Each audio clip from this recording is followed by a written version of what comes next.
Shalom, shalom, shalom, bien-aimés du Seigneur, nous rendons toute la gloire à notre Dieu qui est Père, Fils et Esprit et nous le bénissons pour la grâce de la vie, la grâce de la bonne santé, la grâce de la force physique, émotionnelle, spirituelle. Amen. Nous nous retrouvons encore dans sa présence pour lui adresser un culte d'adoration, car lui seul est digne d'être adoré.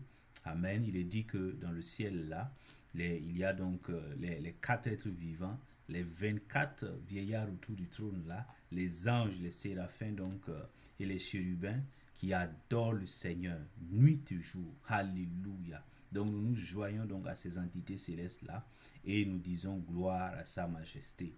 Amen. Donc c'est un dimanche béni mon frère, ma soeur. Et nous continuons par la grâce du Saint-Esprit. Après donc ce dimanche de Pentecôte là, nous continuons par la grâce du Saint-Esprit à voir justement le thème de la moisson.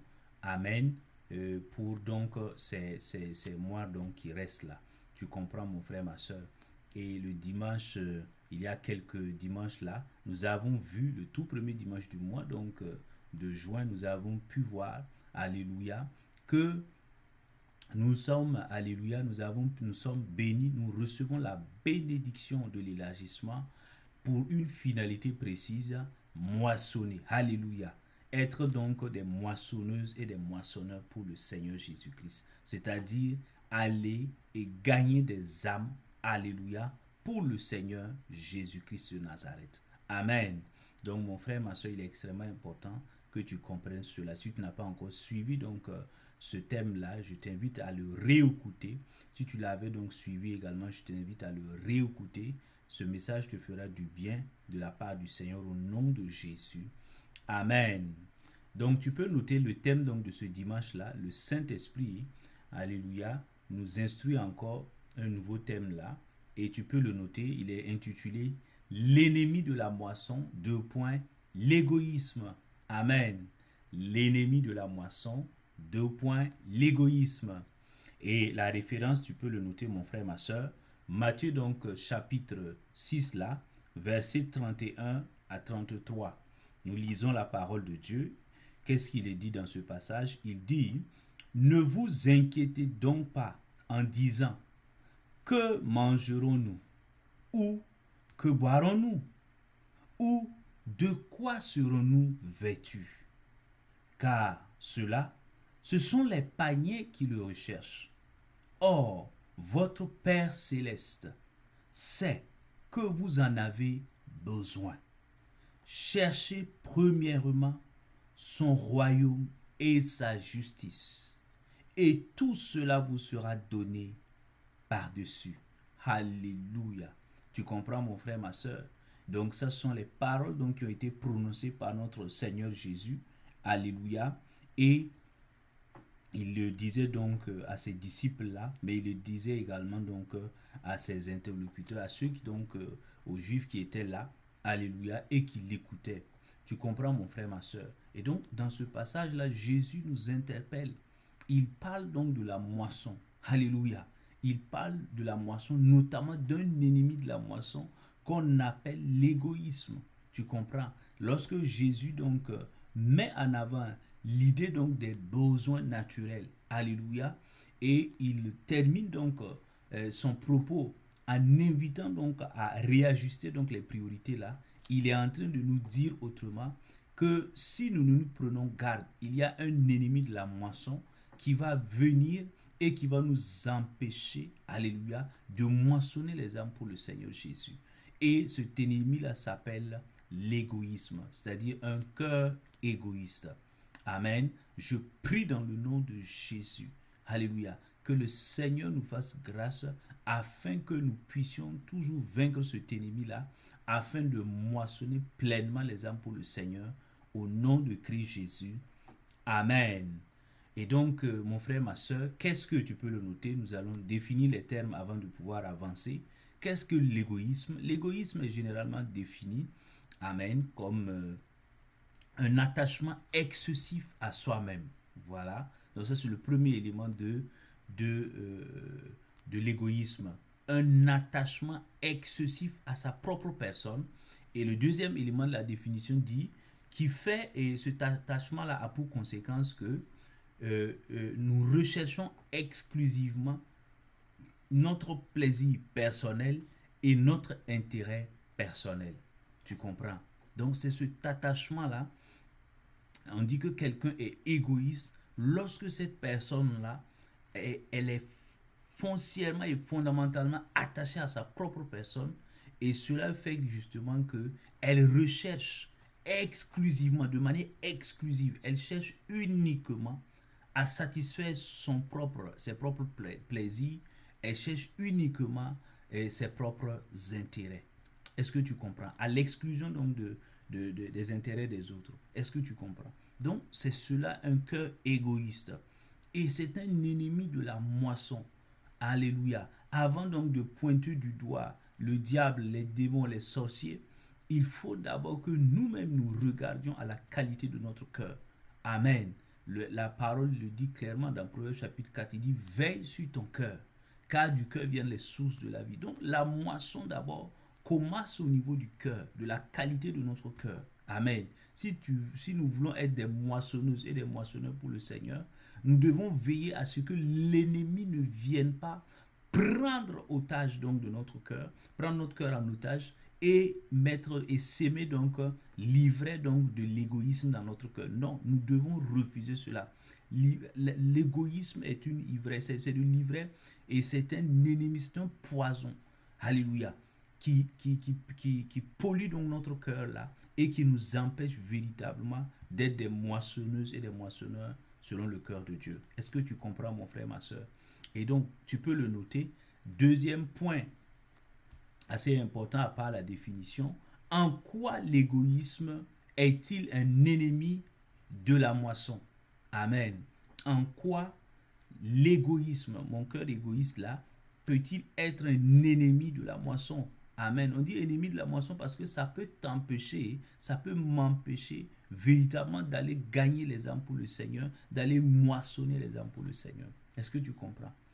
Et la Bible donc donne différentes réponses donc à cette question fondamentale. Amen. Et tu peux le noter. La première réponse, c'est que la Bible dit que l'égoïsme est un ennemi de la moisson. Pourquoi? Parce qu'elle m'empêche de connaître la priorité de Dieu.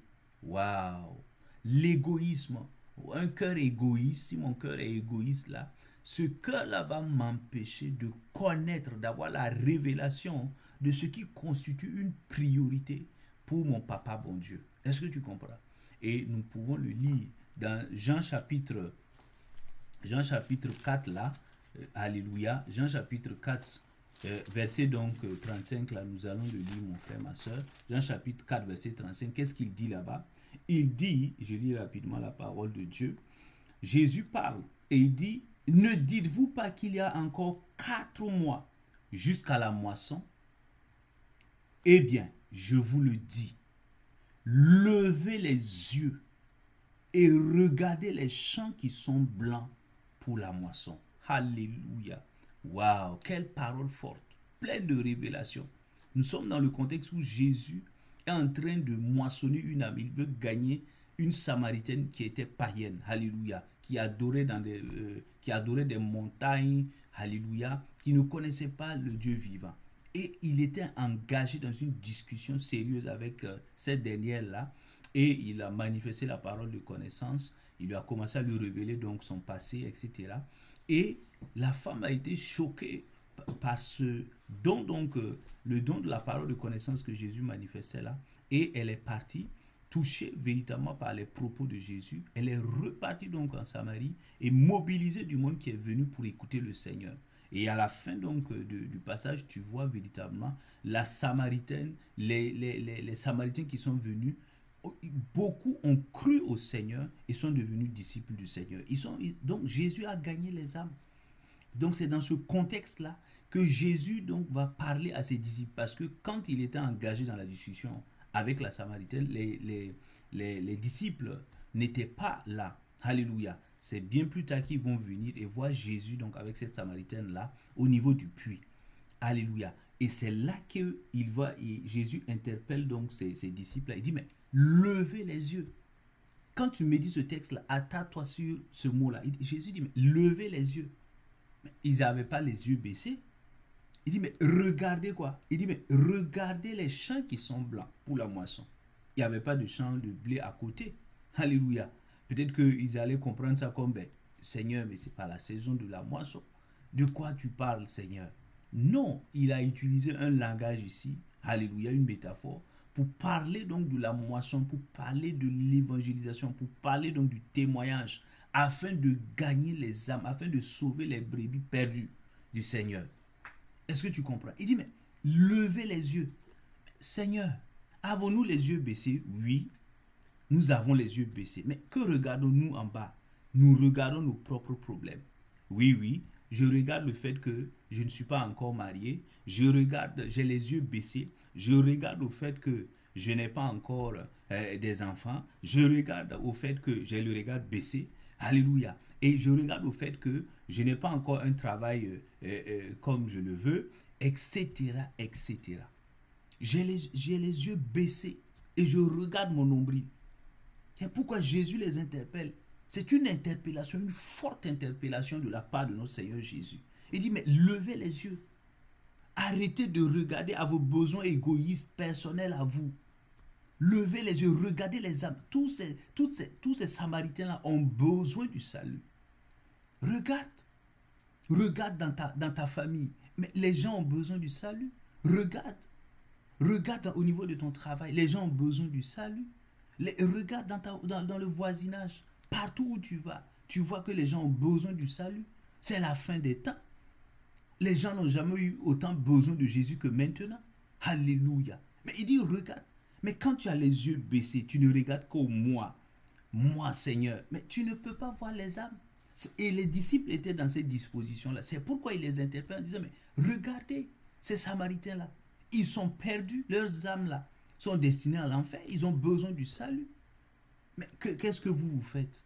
Vous cherchez, c'est le pain, la nourriture. Vous aimez qu'on multiplie les pains pour vous. Et il dit, regarde, levez les yeux. Tu comprends, mon frère, ma soeur? Donc, la priorité, quand tu es égoïste, quand tu as un cœur égoïste qui ne pense qu'à toi, à tes besoins personnels, tu commences à ne plus connaître, alléluia, ce qui compte pour Papa bon Dieu. Qu'est-ce qui compte pour lui? Ce qui compte pour lui, pour Papa bon Dieu, c'est le salut des âmes. Mon frère, ma soeur, c'est d'abord le salut des âmes. C'est la priorité de Dieu. Alléluia. Oui, ça peut te choquer, mais c'est la vérité. Dis, mais levez les yeux. Tu comprends? Donc, l'égoïsme nous empêche de connaître, alléluia, ce qui constitue la priorité pour Papa bon Dieu. Tu vois? Regarde. Et nous sommes là. Les gens souffrent. Beaucoup d'âmes même souvent même meurent. Nous entendons souvent des proches qui meurent, qui partent sans avoir reçu Christ. Parce que nous ne nous intéressons pas au salut des âmes. Non, ce qui nous intéresse là, ce sont nos propres besoins personnels égoïstes, égocentriques. Et Jésus nous interpelle. Je prie dans le nom de Jésus. Oh, que le Saint-Esprit vide nos cœurs de toute forme d'égoïsme. Alléluia. Et nous remplisse de l'amour pour gagner les âmes, de la passion pour gagner les âmes, pour prioriser ce que Dieu priorise au nom de Jésus. Amen. Alléluia. Deuxième point, et puis tu peux le noter, mon frère, ma soeur. Qu'est-ce qu'il dit? La parole de Dieu nous enseigne encore. Il dit, mais l'égoïsme m'empêche, alléluia, m'empêche donc de prioriser, me conduit à ne plus prioriser la volonté de Dieu. Tu comprends? Je répète, mon frère, ma soeur, l'égoïsme, un cœur égoïste, alléluia, me conduit, m'amène à ne plus prioriser la volonté de Dieu. Et nous venons de lire le texte de base. Tu comprends, mon frère, ma soeur? Qu'est-ce qu'il dit? Il le dit, Matthieu 6, verset 31 à 33. Il dit, mais ne vous inquiétez pas. Jésus dit, ne vous inquiétez pas. Il commence à parler. Que mangerons-nous? Ne vous inquiétez pas de cela. Que boirons-nous? Ne vous inquiétez pas de cela.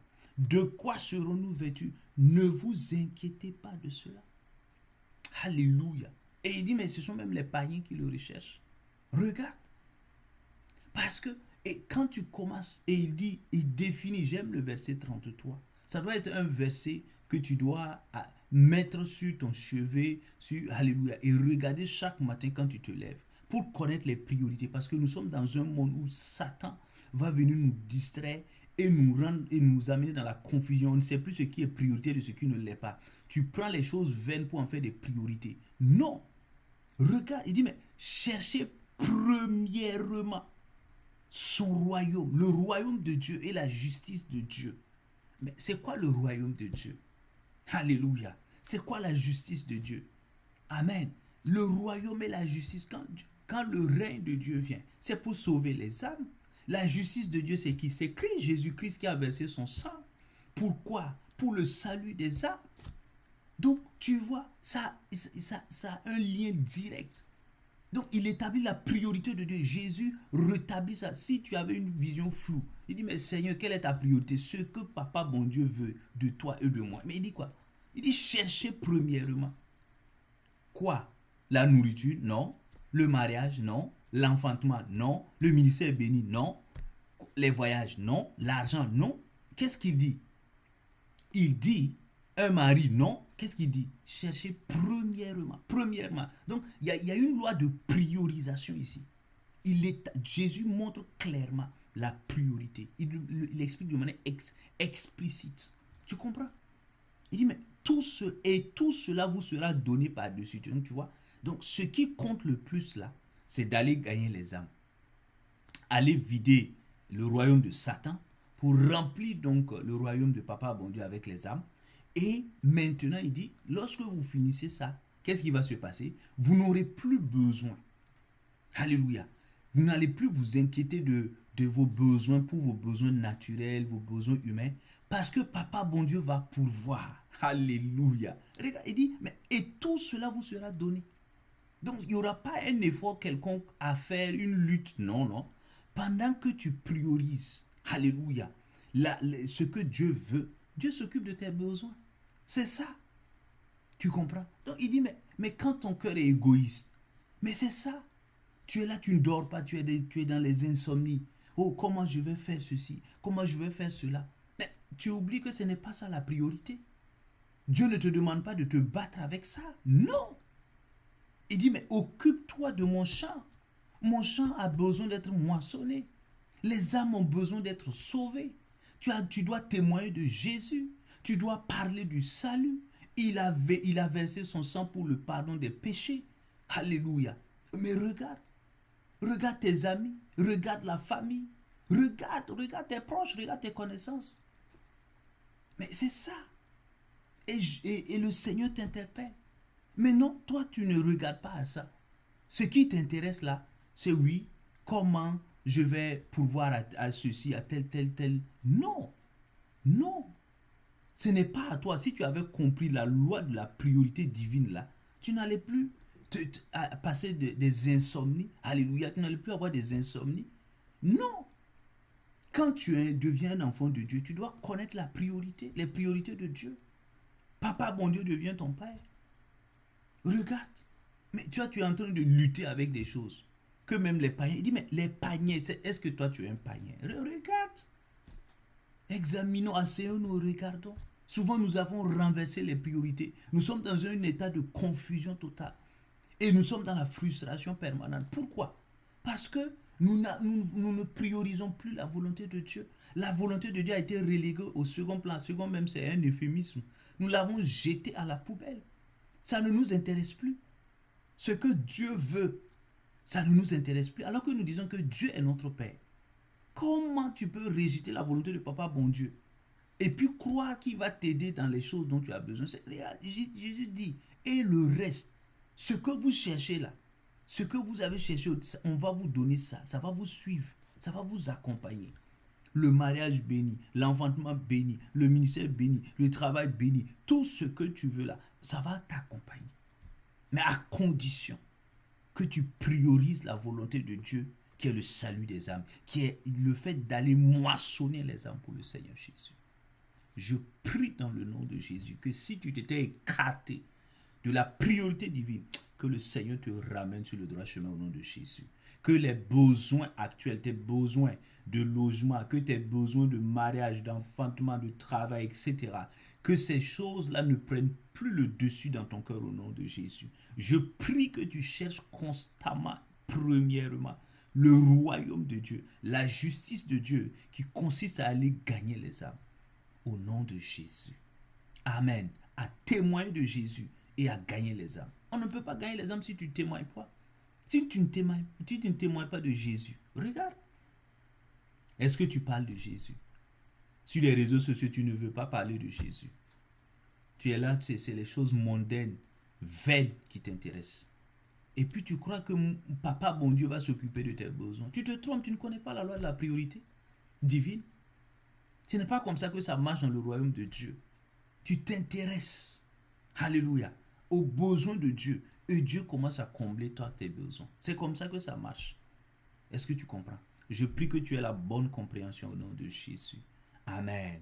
Troisième point, et il le mentionne là, en quoi l'égoïsme, en quoi le fait d'avoir un cœur égoïste est-il un ennemi de la moisson? La Bible dit que dans Jacques chapitre 4, là, verset 3, que, alléluia, le fait que j'ai un cœur égoïste là, ça me conduit à l'inexaucement de mes prières.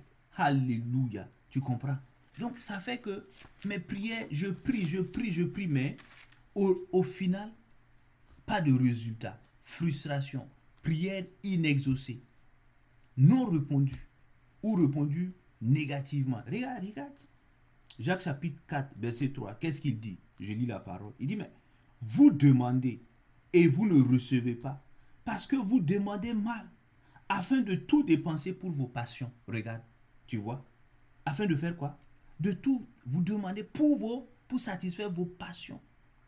Vos propres passions. Donc, c'est ça, tu vois, l'égoïsme. Je t'ai donné la définition. L'attachement excessif à sa propre personne qui fait que tu ne t'intéresses et tu ne recherches exclusivement que ton désir personnel. Tu ne cherches que ton intérêt personnel. Donc, tu vois, ici, vous demandez, vous ne recevez pas. Pourquoi? Parce que vous cherchez à satisfaire vos propres passions. Donc, il y a un côté égoïste ici. Est-ce que tu vois? Non. Est-ce que... Regarde. Donc, il dit ici, si tu veux... Donc, il donne la clé de l'exaucement à la prière. Si tu veux que Papa, bon Dieu, t'exauce là, commence à prier selon le cœur de Dieu. Et le cœur de Dieu, c'est que c'est pour le salut des âmes. C'est que les brebis perdues reviennent dans la bergerie. C'est que les âmes soient sauvées. Les hommes, les femmes, les jeunes, les vieillards. C'est que ces gens-là connaissent le Seigneur Jésus. C'est ça. Prier selon le cœur de Dieu. Regarde. Est-ce que dans la semaine, est-ce que toi, quand tu pries, est-ce qu'il y a un temps où tu pries pour le salut des âmes? Non, mais regarde. Quand toi tu pries, c'est quoi? Seigneur, mon ceci. Seigneur, mon cela. Seigneur, je demande ceci. Seigneur, je demande cela. Non. Ça, c'est le début de la foi. Alléluia. Ça, c'est demander, vous recevez. Ça, c'est le début de la foi. Quand on grandit dans le Seigneur, là, on commence à connaître le cœur de Papa bon Dieu. Le cœur de Papa bon Dieu bat pourquoi? C'est pour le salut des âmes. Pourquoi? Parce que son fils Jésus est venu se sacrifier à la croix, souffrir pour que les âmes soient sauvées. Et nous jouons avec ça. Non, mais regarde.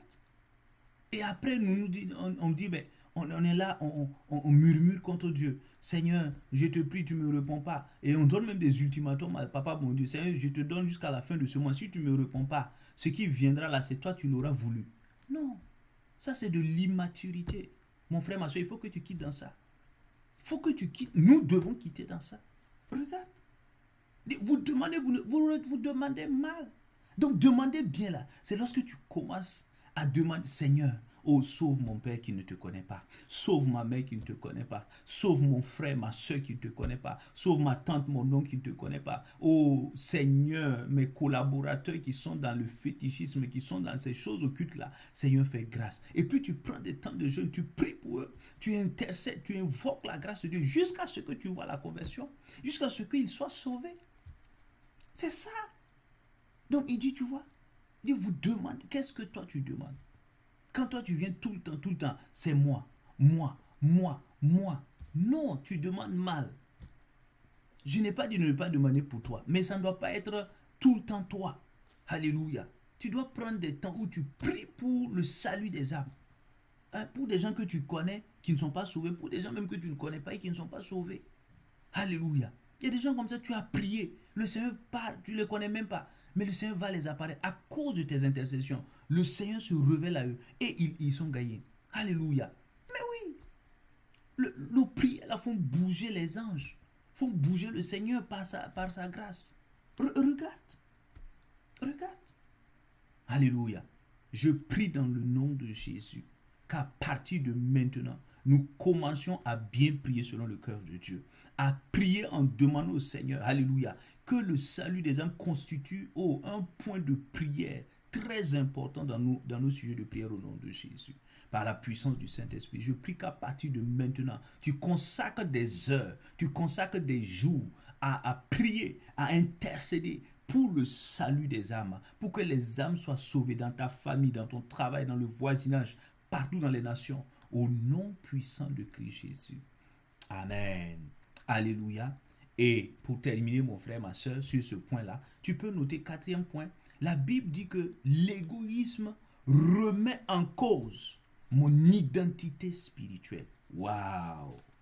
Ouais, en quoi c'est un adversaire? Mon identité spirituelle. L'égoïsme, le fait d'avoir un cœur égoïste là, cela même cela me fait poser des questions sur ma réelle conversion, sur mon identité spirituelle. Et puis tu peux le noter, Marc chapitre 8, verset 34. Nous lisons la parole de Dieu. Qu'est-ce qu'il dit dans ce passage? Il dit, mais puis il appelait la foule avec ses disciples et leur dit, ça c'est le Seigneur Jésus qui parle, si quelqu'un veut venir après moi, qu'il renonce à lui-même, qu'il se charge de sa croix et qu'il me suive. Waouh!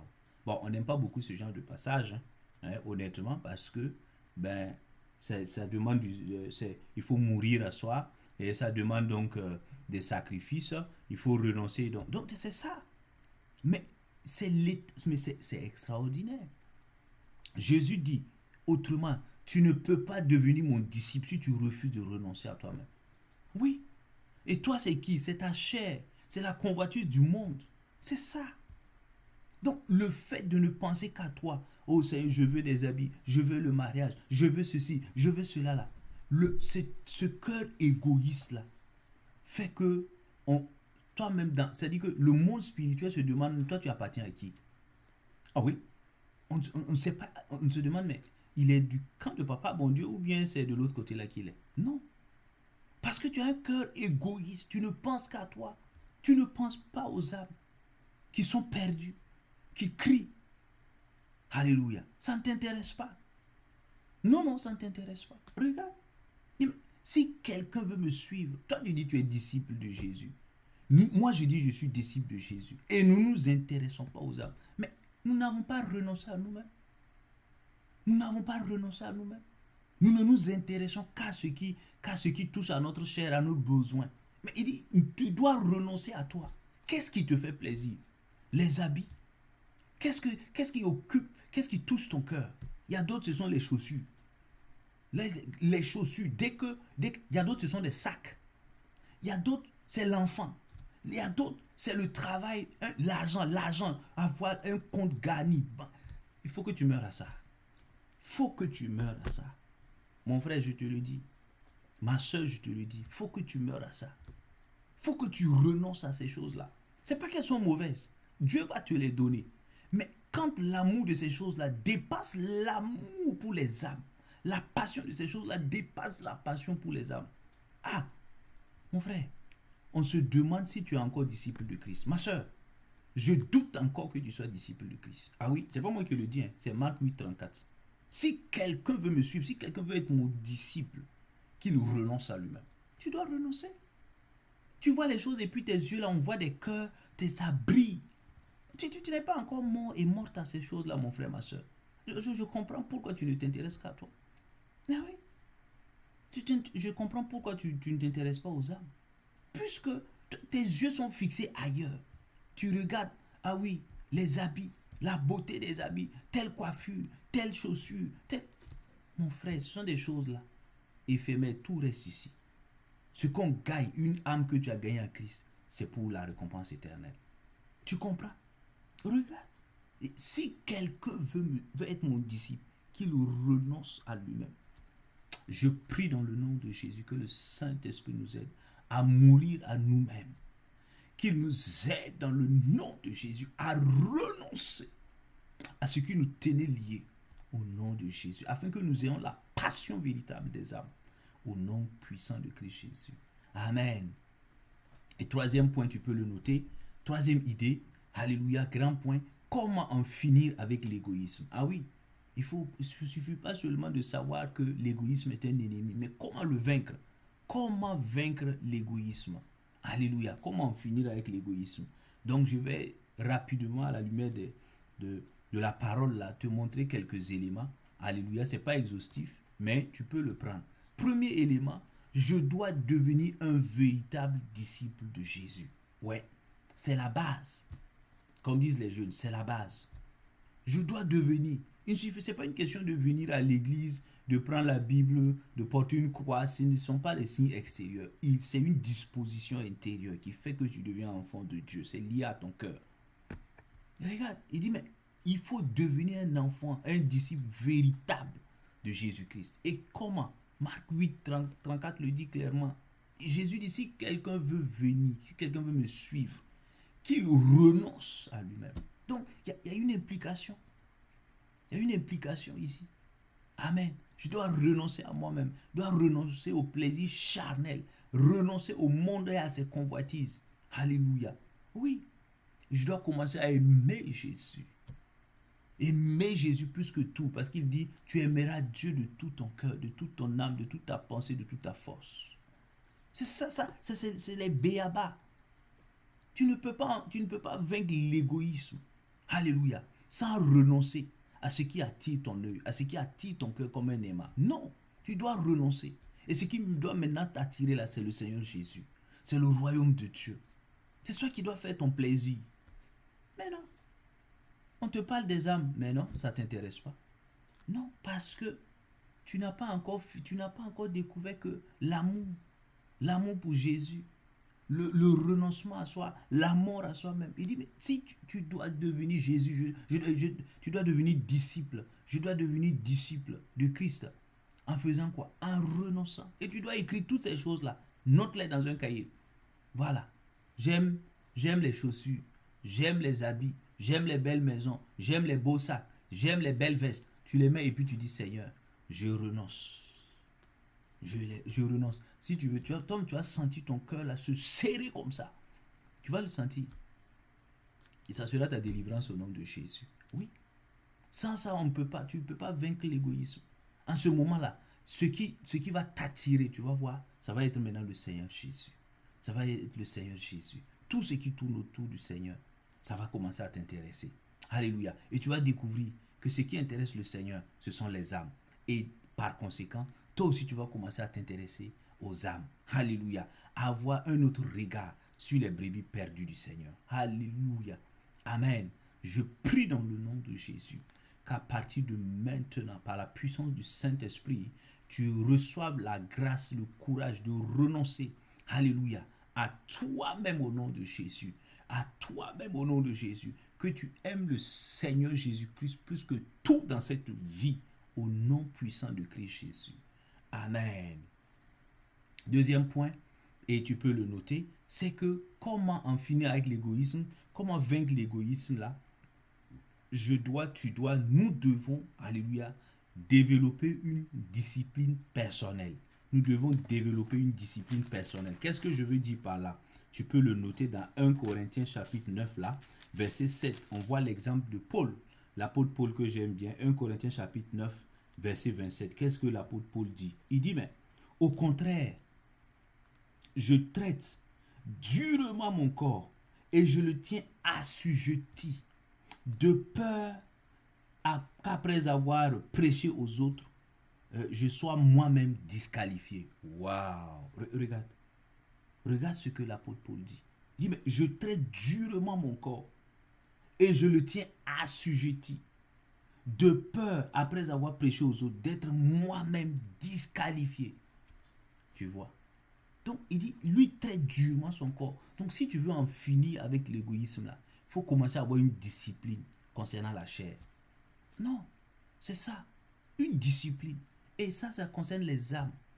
Tu veux développer cet amour pour les âmes et pour que ton amour pour les autres choses viennent de ce monde-là diminue.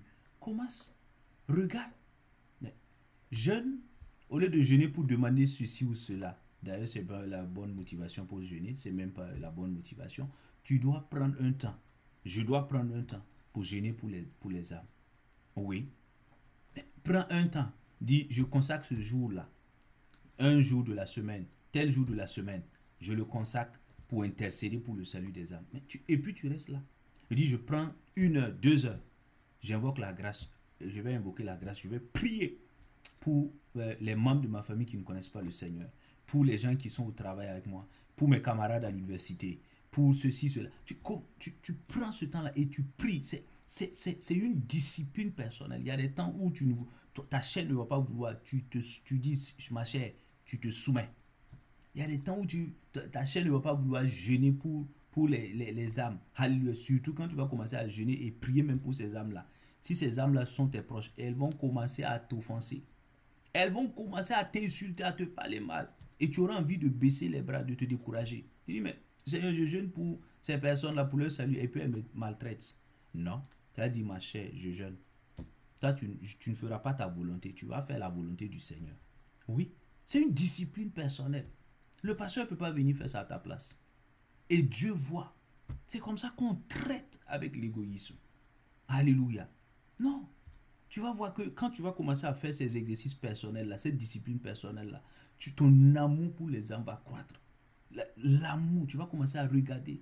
Oh, l'amour, tu vas commencer à penser aux âmes. Comment gagner les âmes. Alléluia. Oh, que les âmes viennent au Seigneur.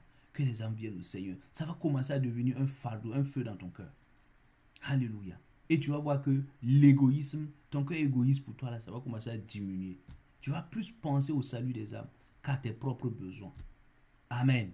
Et là, en ce moment, quand il en sera ainsi, tu vas voir que le Seigneur va commencer maintenant à répondre favorablement à tes prières. Le Seigneur va commencer, alléluia, à répandre l'abondance dans ta vie. Les besoins là, tes besoins seront comblés abondamment. Tu ne vas pas le croire. Ouais, c'est comme ça. Tu comprends, mon frère, ma soeur.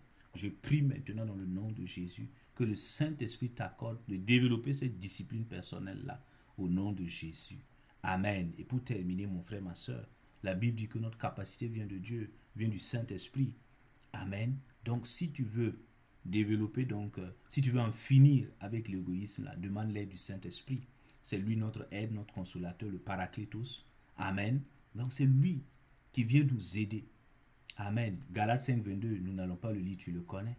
Donc, l'égoïsme, dès que tu commences, alléluia, l'égoïsme, là, si tu veux en finir, mais tu n'as pas besoin, dès que tu commences à développer le fruit de l'esprit qui est l'amour, alléluia, mais l'amour pour les autres, l'amour pour les âmes, tu vas voir que cet égoïsme va commencer à diminuer et même va partir.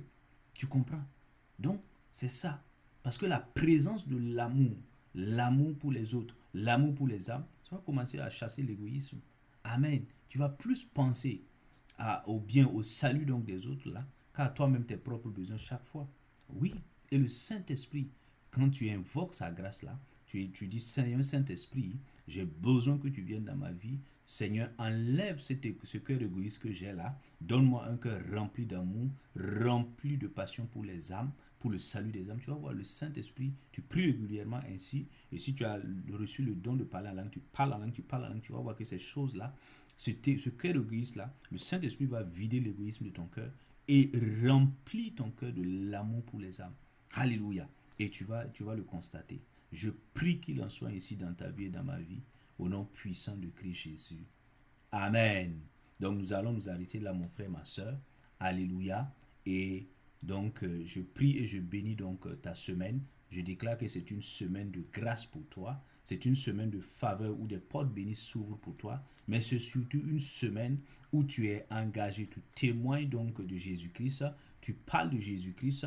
Et le Saint-Esprit convainc donc un cœur, convainc deux cœurs. Et tu gagnes des âmes. Tu moissonnes des âmes pour le Seigneur au nom puissant de Christ Jésus. Alléluia. Donc je proclame que tu marches en tant que moissonneuse, moissonneur au cours de cette semaine-là et tu vois la provision divine abonder dans ta vie au nom puissant de Christ Jésus. Amen. Alléluia. Donc nous nous arrêtons là, mon frère, ma soeur. Nous nous retrouvons prochainement, le dimanche prochain, par la grâce du Saint-Esprit, pour voir un autre thème. Mais d'ici là, que la grâce de notre Seigneur Jésus-Christ continue de t'accompagner au nom puissant de Christ Jésus. Amen. Shalom, shalom, shalom.